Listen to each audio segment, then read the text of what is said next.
Yosefina Roventiwan Lai, NIM 240-301-020-642, Prodi PJJ Akuntansi S1. Ujian tengah semester mata kuliah manajemen strategik tentang analisis pastel. Berikut analisis pastel pada PT Unilever. Yang pertama, saya akan menjelaskan tentang pengenalan PT Unilever. Yang kedua, pengertian pastel. Yang ketiga, faktor politik. Yang keempat, faktor ekonomi. Yang kelima, faktor sosial. Yang keenam, faktor teknologi. Yang ketujuh, faktor lingkungan. Yang kedelapan, faktor hukum, dan yang kesembilan adalah kesimpulan. Yang berikut adalah pengertian analisis pastel. Yang pertama, pastel adalah alat analisis yang digunakan untuk memahami faktor-faktor eksternal yang dapat mempengaruhi perusahaan. Pastel mencakup aspek politik, ekonomi, sosial, teknologi, lingkungan, dan hukum. Yang kedua, saya menjelaskan tentang PT Unilever. Yang pertama, PT Unilever sebagai perusahaan multinasional yang bergerak di bidang sektor barang konsumsi. Yang kedua, dikenakan dengan produk seperti makanan, perawatan, pribadi, dan rumah tangga. Yang ketiga, fokus pada keberlanjutan dan inovasi. Yang berikut adalah faktor-faktor yang terdapat dalam analisis pastel. Yang pertama, faktor politik. Faktor politik adalah kebijakan pemerintah, regulasi pemerintah Indonesia seperti pajak dan subsidi dapat mempengaruhi biaya dan operasi Unilever. Stabilitas politik. Ketidakstabilan politik atau perubahan pemerintah dapat mempengaruhi keputusan investasi dan kebijakan korporasi. Yang ketiga, peraturan perdagangan internasional, perjanjian perdagangan dan tarif impor atau ekspor yang diterapkan oleh Indonesia dapat mempengaruhi biaya makanan baku dan distribusi produk. Yang kedua, faktor ekonomi. Yang pertama, pertumbuhan ekonomi Indonesia yang stabil menciptakan peluang pasar yang lebih besar bagi produk Unilever. Yang kedua, inflasi dan nilai tukar. Inflasi dan nilai tukar mata uang dapat mempengaruhi biaya produk dan harga produk. Yang ketiga, pendapatan per kapita. Peningkatan pendapatan masyarakat Indonesia memperluas daya beli dan memperbesar pasar potensial. Faktor yang ketiga adalah faktor sosial. Yang pertama, perubahan gaya hidup.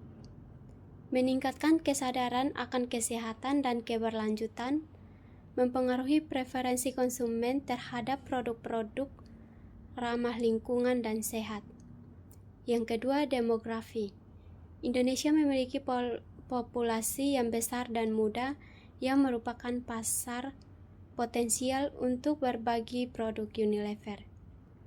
Yang ketiga, konsumerisme.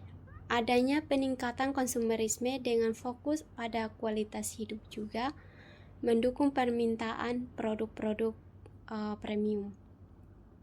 Faktor yang keempat adalah faktor inovasi teknologi. Yang pertama, inovasi produk. Unilever perlu terus berinovasi dalam pengembangan produk seperti produk berbasis teknologi atau yang lebih ramah lingkungan. Yang kedua, e-commerce. Pemanfaat platform digital dan e-commerce di Indonesia semakin berkembang memungkinkan PT Unilever untuk memperluas saluran distribusinya. Yang ketiga, otomatisasi produksi. penggunaan teknologi canggih dalam proses produksi untuk meningkatkan efisiensi dan mengurangi biaya. Faktor yang kelima adalah faktor lingkungan. Yang pertama, keberlanjutan dan lingkungan. PT Unilever berfokus pada keberlanjutan dengan mengurangi penggunaan plastik dan emisi karbon serta mendukung praktik ramah lingkungan. Yang kedua, perubahan iklim. Perubahan iklim dapat mempengaruhi ketersediaan bahan baku dan distribusi produk. Yang ketiga, peraturan lingkungan. Pemerintah Indonesia semakin memperketat regulasi terkait pengelolaan sampah dan penggunaan bahan-bahan ramah lingkungan. Yang keenam, faktor hukum. Yang pertama, peraturan ketenagakerjaan.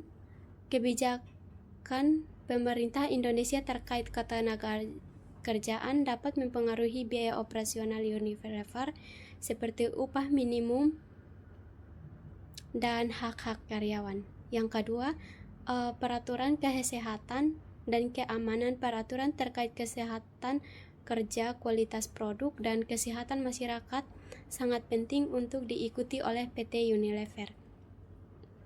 Yang ketiga, hak rekayasa intelektual. Perlindungan hak cipta dan paten terkait produk dan inovasi PT Unilever yang ada di Indonesia. Yang berikut adalah keuntungan analisis PESTAL. Yang pertama, mengidentifikasi peluang dan ancaman. Yang kedua, memahami lingkungan bisnis yang dinamis.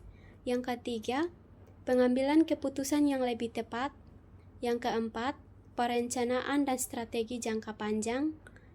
Yang kelima, mengelola risiko. Yang keenam, inovasi dan peningkatan kualitas produk. Yang ketujuh, memperkuat hubungan dengan stakeholder. Yang kedelapan, adaptasi terhadap perubahan cepat. Yang berikut adalah kesimpulan.